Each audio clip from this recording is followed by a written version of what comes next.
Welcome to the Predictable Revenue Podcast, where sales leaders teach you what's working for them and how you can build it yourself.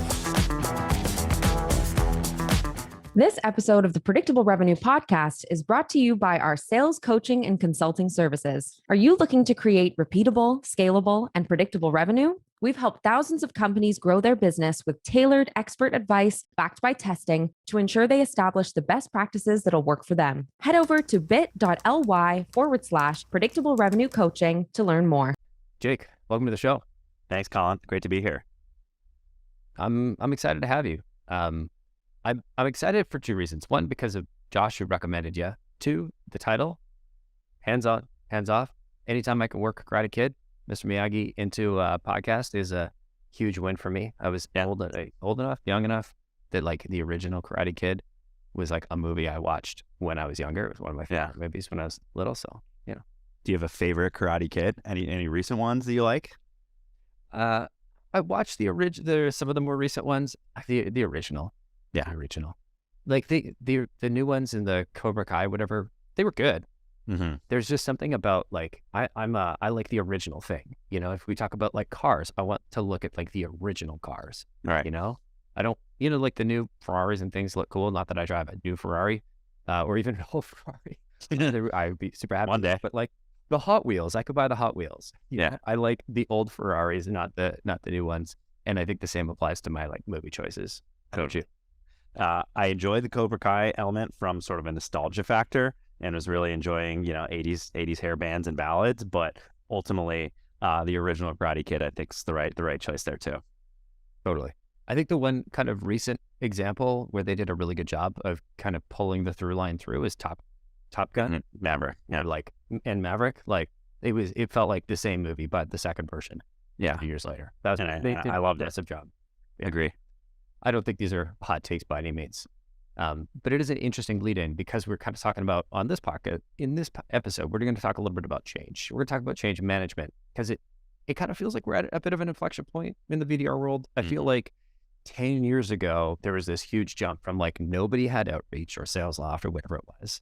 And people were doing shit manually in Salesforce, which I mean, somehow was working. Thank God, email reply rates were high. Right. And then outreach and sales loft came along and they were like, hey, guess what? You can do this at scale. And then suddenly reply rates started dropping. But we hit this inflection point where like, hey, did you know outreach was a thing? And so, there was this huge onboarding into the technology. Then it kind of feels like we stalled out a little bit. There was the sort of personalized at scale. But, while some of those things were working, they weren't always working. And, there was some like power dialers that were okay. Now it seems like we've got parallel dialers that are just bananas. The email technology is getting better. The email deliverability stuff is so much better. Mm-hmm. And then like GPT-4 launches and ChatGPT, and it's like, wait, what? You can do that and that? And I'm not advocating for specifically using GPT to write your messaging. I think there's a time and a place, and we can kind of get into that later. Yeah. But there's so much change that's happening. Yeah. We're going from OG, Karate Kid to Cobra Kai in the span of like 7 years. Right. There are significant differences between the movie and the series. And so my question here to kind of lead us in is like, how are you thinking about making sure that SDRs are brought along for the ride? Yeah. Great way to start. And I think I've always been an over communicator, sort of a core tenet in terms of how I lead and manage, and trying to employ that here. And some of that is kind of the macro view of what's changed within the landscape, how we're using our tech stack, how we're approaching prospects and potential buyers still in meaningful ways. And so I'm carving out time in a given day or week to say, here's what is changing within our world. Here is how it's impacting you in your day to day. And here's some things to kind of try and test and learn too. So that's sort of the wax on, wax off approach from just bringing people along level. But at the same time, I think it's important to communicate and educate into, what are some of the larger things that are happening in the tech space, right? Unless you live under a rock, you likely know that there have been a lot of layoffs and that it's impacting companies and how they're approaching growth, which that I think, looking at that in side by side of just the SDR landscape. So those are some things I'm doubling down on just in terms of communication and the broader landscape of tech growth and company growth alongside the SDR role itself. Yeah, there has certainly been change is the only constant, you know, in the last like 12 to 36 months, there's been a lot going on. It can be scary, especially as an SDR. And I remember, I don't remember where the analogy came from, but I remember Nicola back in the day, and she was describing the impact and the way that change felt to her. And Nicola was an account strategist at the time. There were a few layers of management in between myself and Nicola. We were having a good chat. She said, it's sort of like, what was it? Like holding a ball on the end of a rope, and you're like, I'm standing in the middle swinging the rope around, and I'm in the middle. And so it doesn't feel like a lot of momentum because I'm just moving my hand around like this, but it's like the rope is 6 feet long. Yeah. And she's that ball at the end. So to her, it felt like we were going really, really fast. And I was like, oh, you haven't seen nothing yet. Yeah. But it was a really great reminder of, you know, there's a very big difference between my experience and her experience. And so I'm curious for those listening, and they're like, yes, there is so much change happening. What are some things that I need to consider if I'm an SDR or an SDR leader and a sales leader? And what are some things I need to consider when I'm thinking about change in the context of my team? Yeah. First, you know, I think back to Maslow's hierarchy of needs, right? Sort of like safety, and I think a security one that is more relevant today. I could liken it to even just a company maybe going through an acquisition, but this is 10 times that, right? But oftentimes, even in those events, you're saying, is my job safe? How am I going to interact with the parent company? Will my role be absorbed? I think similar questions are being asked today, right? Will AI replace me? Right? These are real conversations that are at least in the minds of SDRs or BDRs. And so I think along with that is like, based on everything I've learned how to do, or what I know of what the SDR role is, right? The last 7 years, as you mentioned, do I have to uproot all of that? What else do I have to learn? And so that security piece, I think, is the first one that helping BDRs cope with and making sure they feel all right. I kind of alluded to the communication before, but I think sharing perspectives from thought leaders, I fully admit I don't know everything. And I love just being a fly on the wall in LinkedIn posts and Slack communities or Discord or wherever. And hey, here's what I'm seeing out there. Like, we're not quite there yet in terms of our adaptation to things, but here's what I'm seeing and hearing, and try to just bring that into a more comprehensive perspective. And then I know we'll talk a little bit about coaching, but getting my hands dirty so that I can teach some of the newest things that I'm hearing, learning, touching back to the BDRs and SDRs so they can apply it and at least be dangerous, you know, use another Top Gun line as we start to explore this new horizons. Love it. And then I think one thing I'd love to add is sort of from your perspective is what kind of traits, you know, will position sort of SDRs that you're leading to capitalize on change like this? Yeah, the first one that comes to mind, Colin, is sort of a growth mindset, which you're probably looking for in most BDRs or SDRs or a sales hire altogether. Probably not new information to somebody listening. Yeah. Not earth-shattering. But I think the different lens on it is you sort of are having a growth mindset, but you're acting in sort of a growth hacker kind of way. We'll probably nerd out on some tools and applications here in a little bit, but how do you have at least 20% more impact, but at 80% less lift, right? And like way more efficient. And so that may be something that isn't asked of you before. Maybe you need to have a growth mindset in terms of how you approach how to cold call or handle objections. And now it's, you know, be way smarter about how you understand the needs and challenges of your buyer within your specific market. I think the second one's adaptability. Again, we probably look for this anyway, especially if we're at like an earlier stage company or even a startup, but it's, hey, that same old approach to outbound may not be working anymore, or personalization at scale and the way you're doing it isn't the same as it was before. So take your lumps, but be willing to try something else. And I think the third one that comes to mind is like, be experimental, right? So, you know, there's 30 or 50 or 100 tools by the end of this podcast that we're recording that you can try out, do a little experiment with, whether it's 50, 100, 200 target accounts or prospects, see what works and reapply it. So those are some ways I think BDRs can sort of cope with all that's going on. Very cool. You know, it's interesting. I was trying to think of an analogy that wasn't like war related, but instantly when you were describing it about like the new technology, and I know there's been some stats that people were pulling from like when automation, you know, started taking over in factories, and factory workers didn't lose their job. And I'll try and find the source and throw it into the show notes there. I think I know where I can pull it. I was thinking, like back when you think of, I don't know, whoever invented the bow, right? They probably had like sharp sticks before. Like the bow is way, way better than a sharp stick because you had range. But do you think all those people that, like it's not as if everybody was now putting down their sharp sticks and now they're using bows. It was a combination of both. And I strongly suspect the same is going to be true with BDRs.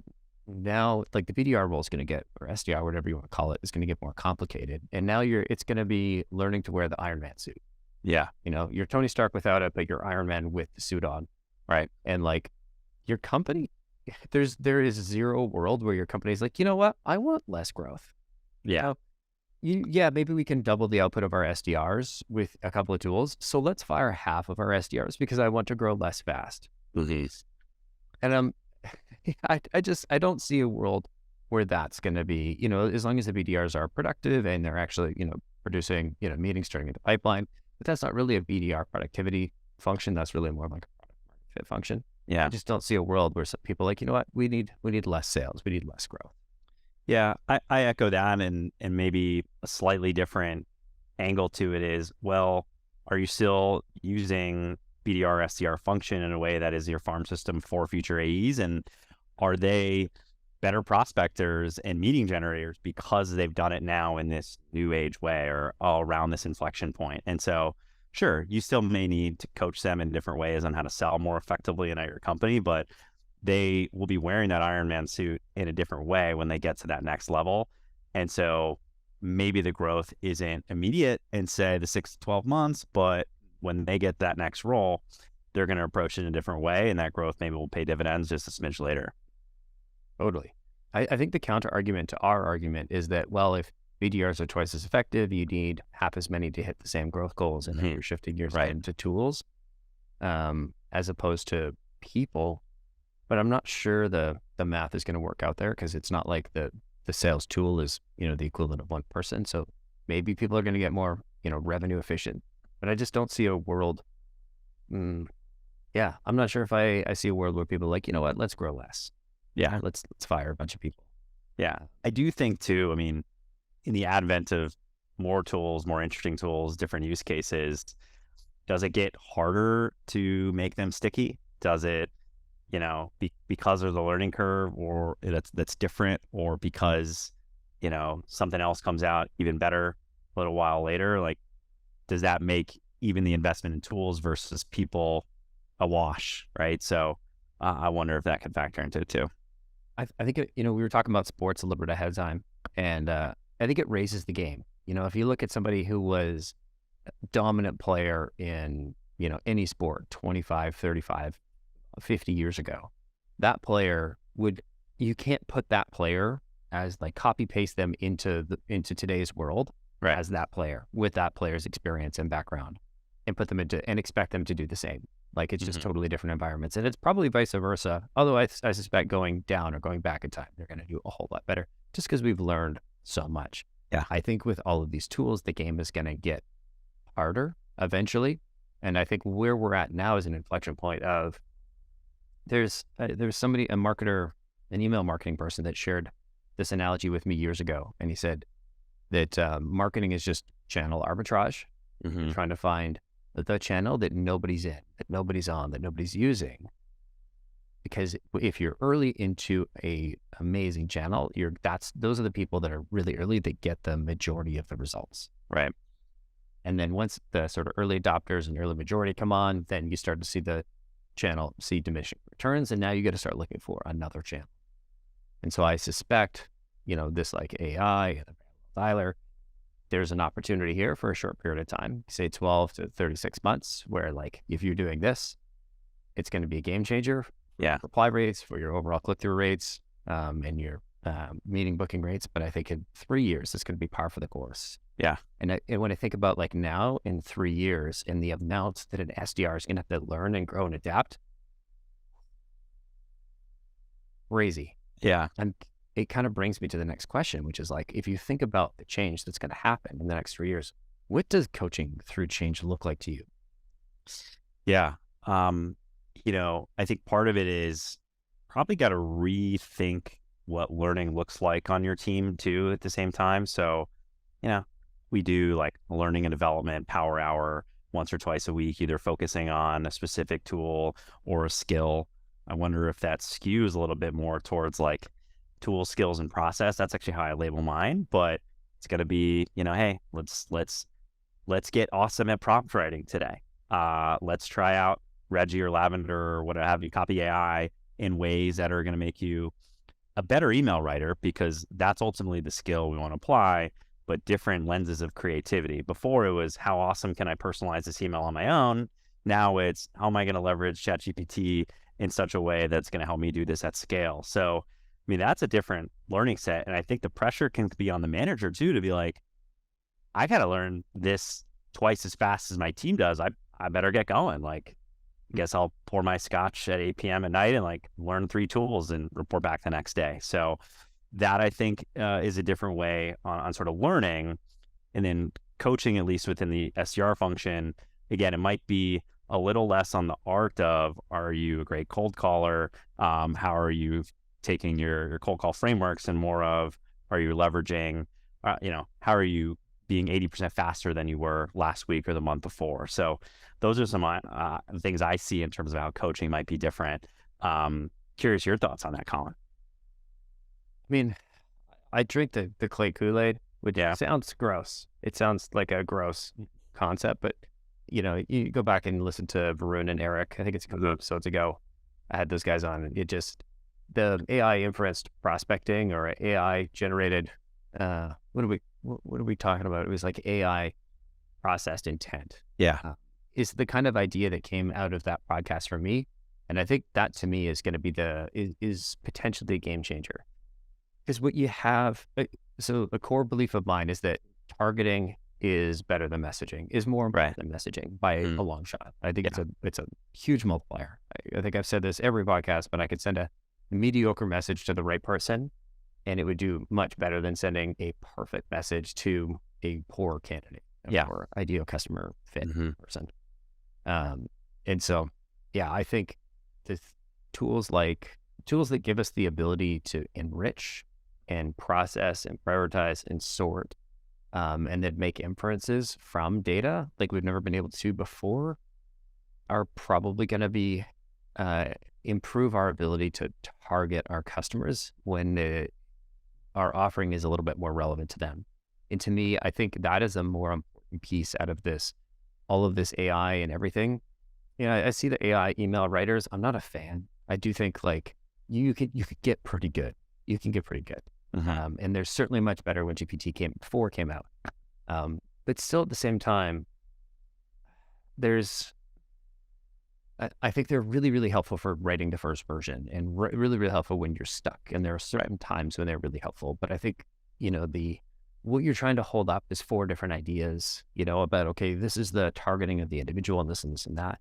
And I haven't been able to train an AI yet, or do the prompt engineering, right? Where it can like pull that through line of, for this individual, this is their context, this is that, this is that. Yeah. We've got a number of things that we're trying. I suspect it eventually will get there for writing that message. And for right now, I think what's the biggest impact is going to be on the targeting and giving SDRs the ability to target prospects that are more relevant right now. Yeah. So as an SDR, you'll be spending more time, I guess, processing or investing in customers that you think, or prospects that you think that the AI or the system or whatever tool you build to do this says, hey, these people are more likely to be ready now. And then you're going out to confirm, hey, here's what I think. Here's why I think you're more likely to be ready now. Am I on the money? Am I close? Yeah. Well, right. I too am drinking the clay Kool-Aid, and you turned me on a couple of use cases when we talked a few weeks ago, and been pretty experimental since. I just said use cases there. Yes. So it's funny because one of my SDRs had a cold email convert. I had written it, or at least, first draft of it. And the feedback that we got from the prospect after they replied was, hey, this timing is great because, we just got placement in a retail store, for example. We are a data company.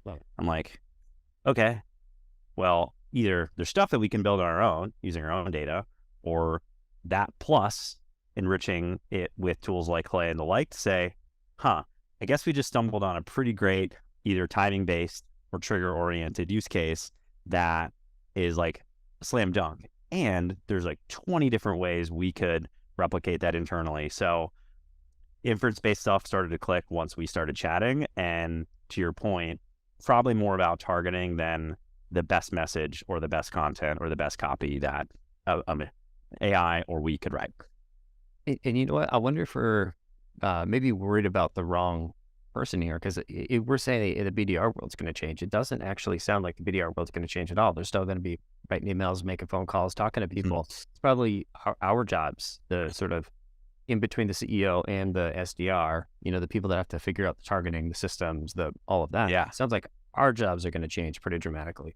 Yeah. I was talking to another colleague yesterday, similar thing. And I asked her, hey, are you kind of getting in the thick of it with, call coaching and working on scripts and the like, or is it a bit more the ops side? She's like, yep, I am super deep into the data and the process and the systems and everything in between that's going to better enable the BDR team and anyone else who's kind of evolved in demand gen. I was like, that's kind of where I'm at too. And so I wouldn't be surprised if our roles shift in that regard, but maybe even bifurcate something that's more standard in terms of a BDR or SDR manager, and then, growth hacker manager like skills applied to the process.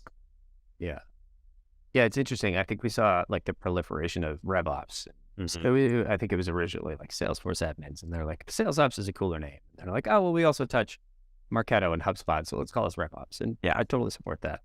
It does feel like a lot of companies pulled away from RevOps in the last 6 to 12 months because of budgeting concerns. And it's like, maybe some of that stuff is going to get easier with tools like Clay and things like that, because tech is going to make this all a whole bunch easier, which I think there's some truth to that. I also think there's going to be a little bit more like something like that as table stakes, where like if you're not doing this and you're, a year from now, we'll be looking back and be like, oh, remember we used to build lists? Yeah. Couple of cavemen. Right. Yeah. Do you remember when they invented fire, Jake? Yeah. Distant lifetime ago. Totally.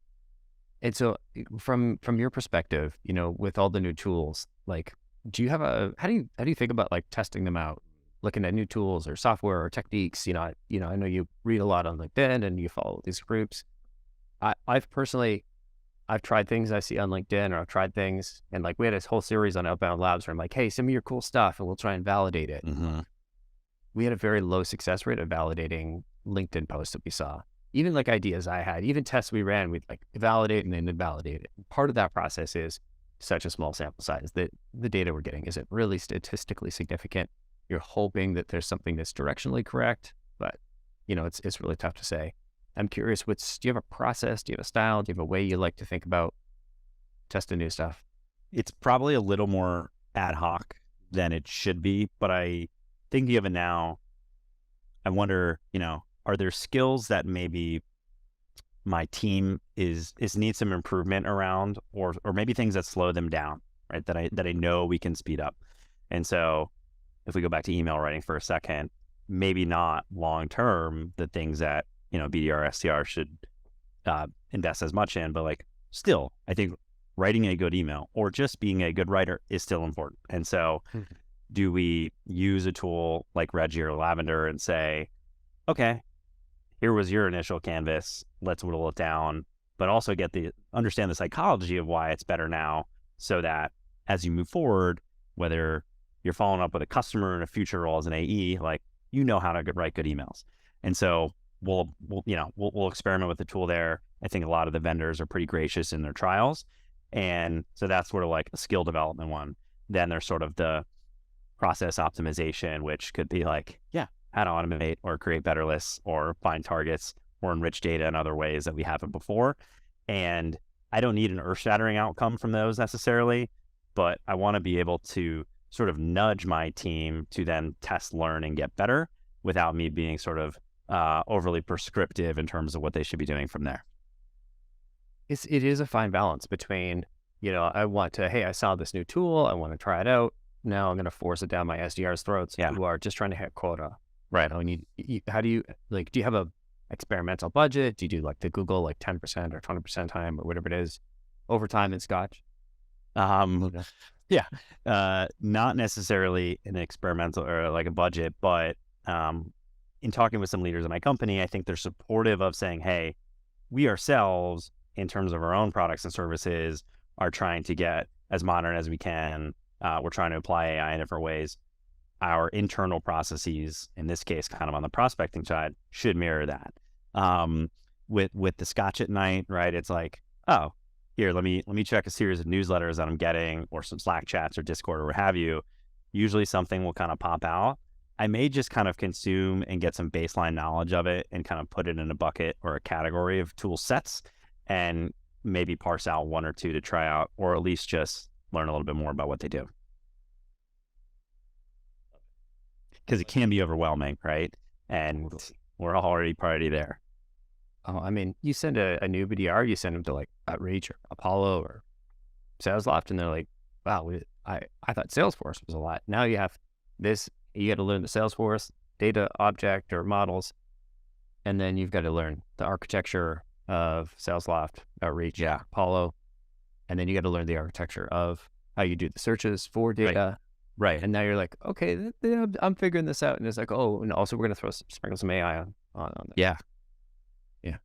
And it's funny because around 6 months ago, I had kind of invested a good amount of time into explaining what our Salesforce architecture is, or, hey, here are the bones of just how to create saved searches, because that's going to save you an insane amount of time.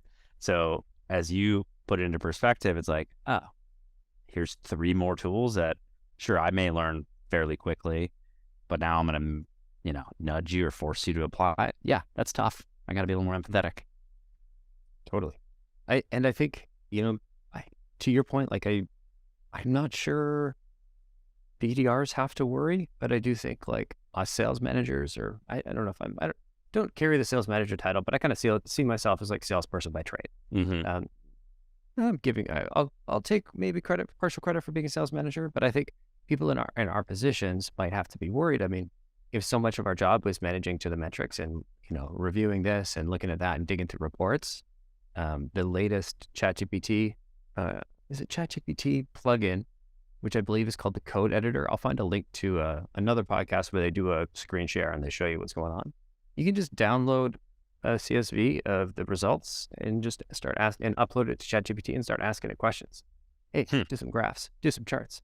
Oh, and I would like you to pull out anybody with this and then redo the numbers. Oh, what's my stats for this? What's my stats for that? Like, it's the AI's coming for our jobs first, not necessarily the SDR's jobs.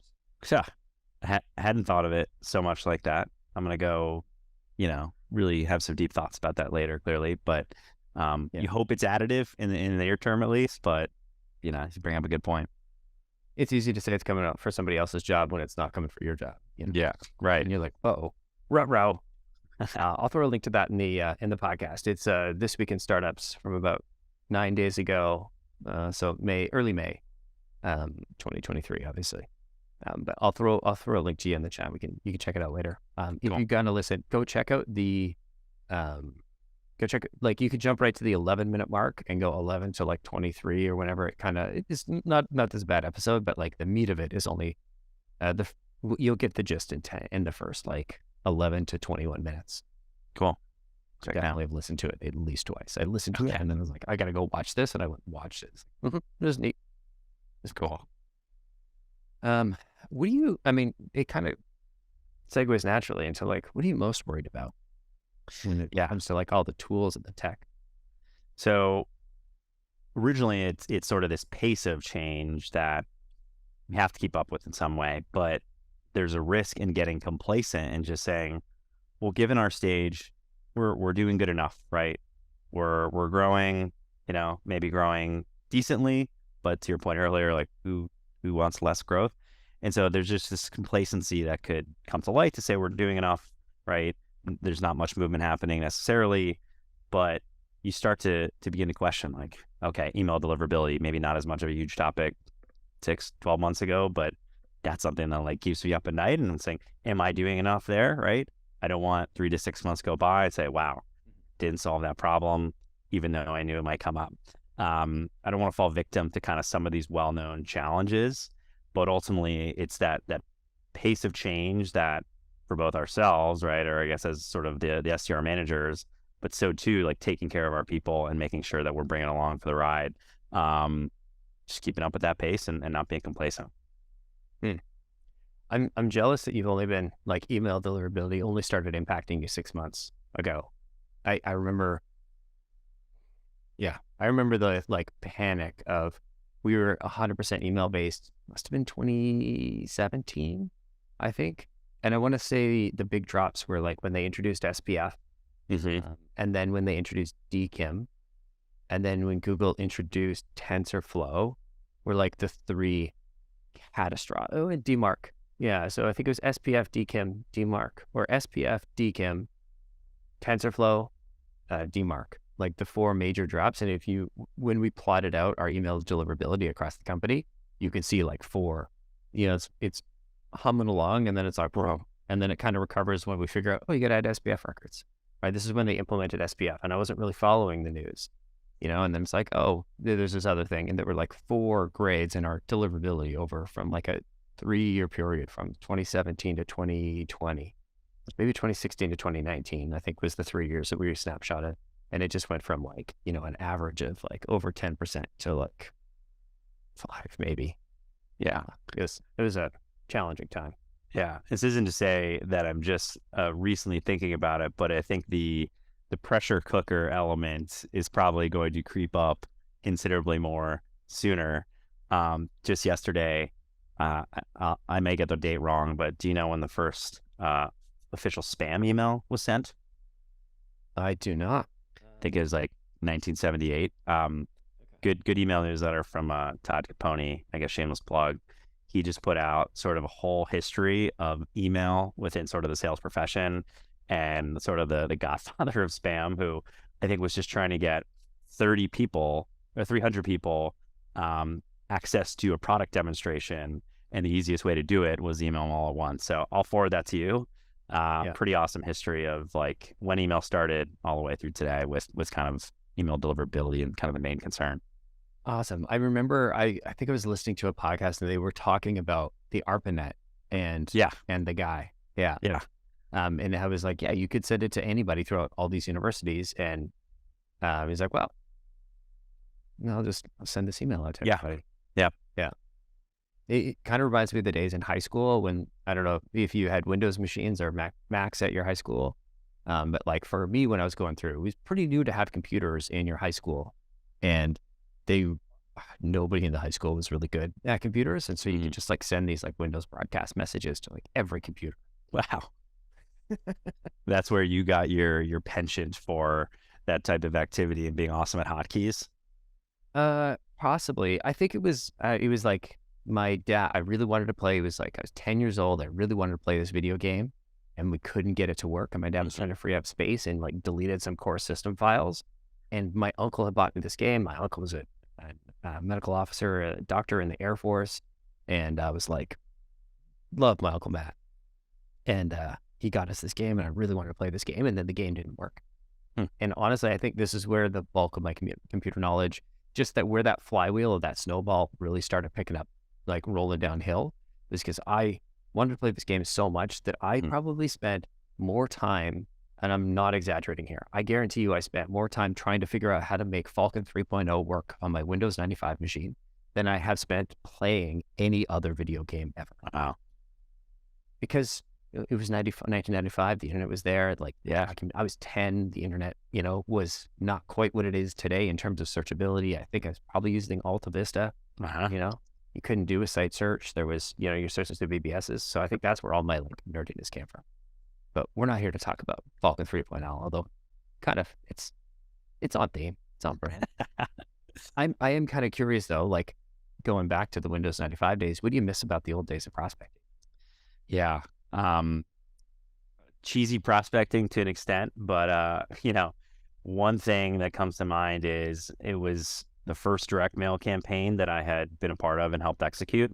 I was at an employee engagement software company. It was sort of like campfire, bonfire themes, actually called Bonfire.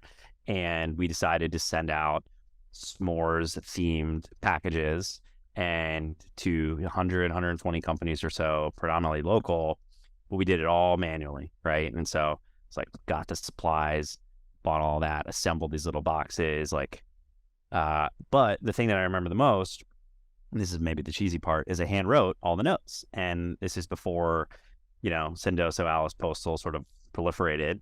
And I wrote 77 of maybe the 120 notes all by hand, and my wrists, I think, got carpal tunnel from writing these 77 notes. And for a month, I'm typing and I'm shaking my wrist out all the time because this direct mail campaign, which did produce some solid meetings. Fortunately, I don't think we closed anything. So that was a fun one. One other thing I miss, I'm not doing as much video prospecting clearly as I did when I was either BDR, SDR, or selling myself. There was one where I recorded a vidyard, and for some reason there was this random funky chicken in our office, and it was multicolored, and if you squeeze it, it would make this crazy noise. And as a pattern interrupt, I just put that on my desk, and in my email copy, as well as the intro of the video, I said, spoiler alert, my funky chicken's not going to say anything during this video, but I'm reaching out because, and the rest of the video ensued. And, hey, nice video. When can we chat? And so I missed that, Movember themed video email saying, I must ask you a question, but I'll shave if it's email, stupid stuff like that. So that's what I miss. Curious what you miss too. Let me think here. There was a moment where GIFs worked really well before they didn't. And those are pretty great to get a funny GIF in there. I think there was a moment where that worked really, really well. I can't think of any particular ones email based, that I love. I'm happy with myself anytime somebody reads my copy and they groan. They're like, oh no, why? And I'm like, it's fun for me. Yeah. If I could get a dad joke or a really bad pun in there, that's a W for me. Yeah. They don't always work. I'm doing an email. I'm sitting on top of a couple SDRs AEs that are prospecting, and I'm kind of their sales development manager slash clay guy slash Apollo guy slash nice. Building a bunch of sequences for them. And I worked a reference to the movie Twister into an email follow up. And I'm I think I'm emailing VPs of sales. So I'm thinking these people have got to be born in the 80s at the latest. Yeah. So I think they probably get that. Those are enjoyable moments for me. Now, my favorite, which was not me, there was somebody on the podcast, and I'm not going to be able to remember who it was. They would prospect in person, and they would show up and they bring an empty box of donuts, and they'd go and they'd drop it off, and they'd go back to their truck. And they'd sit there, and they put a business card. I think they stapled the business card to the outside of the box of donuts. And they go back to the truck, and they'd get a call, be like, hey, did you mean to drop off a box of donuts? The donuts are empty, or the box is empty. And they're like, oh, I'm so sorry, I'll come back. And half the time it was the person who they dropped it off for was giving them a call. Yeah. It's genius. It's awesome. Absolute genius. I wish I could remember to credit the individual, but if you go back and listen to all 295 episodes, you might be able to help figure it out. I'm sure GPT will consume them all. So there you go. Yeah. But yeah, that was one of my favorites. Yeah, that was my favorites. I wanted to see how do we do? We were talking about change. I think we kind of got off. We talked about some tangents. We talked about what you were most worried about. Why don't we close on what are you most excited about from tech, tools, change in the sales development community perspective? Yeah. To steal a little bit of your thunder and maybe even some past episodes, right? I think this clearly onto something with the inference-based prospecting piece, but layered in with this creativity that is in sort of a new form, right? I think there's so many possibilities in terms of how we get creative, but in different ways. That's cool. Great stuff. Growth hacking oriented, but using so many different data inputs to very smartly reach out to the right people, but I think still keep the prospect or the customer front and center, because we can lose sight of that as we, are over-indexed on tools and process, but we forget, hey, ultimately, there's going to be a human behind that keyboard or screen or phone, and we need to keep that in front. And I think the BDRs who can do that kind of combo best will succeed. And, for the sake of the industry and the function, we're in good shape. And I think SDRs who can take that next step and sort of like lead us into the next generation excites me, because that also gives us some new lenses through which to coach and manage and train and enable. And that's what fills up my cup every day. I love that. I've been more deep into the details, into the tech and the tools lately than I have been in a while, and that's been filling up my cup pretty good. Yeah. If anybody's curious about the inference-based prospecting and they just want to see an example, I'll throw a link to a Typeform here. It'll be integrated. We're building a page on our site that kind of goes through how we do the inference-based prospecting stuff. But if you want to see a sneak peek, this page isn't styled yet. It's a little bit ugly. Vero is going to be pissed off that I'm sharing it, ahead of time. So, don't share it around too much. But it's nothing fancy. It's just a proof of concept to show you it works. But basically, it's you give me your full name, first and last name, and your email address, and then I throw it from there. It goes from Typeform into a Clay sheet where I enrich it. I find your LinkedIn, pull in your company description, your personal description. I make a bunch of inferences. It's kind of clunky right now. I don't do anything crazy. But the idea was just, I wanted to show you that, hey, this is all the pipes that work. And it does the enrichments with a bunch of different data providers. And then it automatically sends it to you from Clay through Smart Lead. And so it'll happen automatically. It probably takes about 30, 60. I think the enrichment triggers every 60 minutes. So give it 1 to 2 hours. And but I'll throw a link in the show notes if you're curious.